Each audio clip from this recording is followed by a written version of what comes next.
এই আমি কাজে যাচ্ছি। দাঁড়াও। বৌদি একটা সুন্দর শাড়ি কিনেছে, ওটা আমার খুব পছন্দ হয়েছে। আসার সময় ওরকম একটা শাড়ি নিয়ে আসবে। সভাপতির পর চাকরি করে, ওদের সাথে আমার তুলনা করলে হবে গো? আমি এত কিছু শুনতে চাই না, নিয়ে আসবে বলেছি মানে নিয়ে আসবে। বেশ,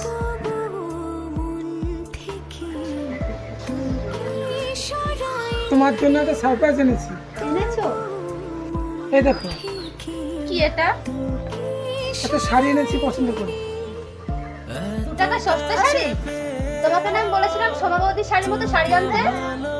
এখন তুমি সমাবতীর শাড়ির মতো শাড়ি আনতে পারোনি, তাহলে এই মুখটা নিয়ে বাড়ি এসেছো কেন তুমি? তুমি আমার জীবন থেকে চলে গেলে আমি শান্তি পেতাম।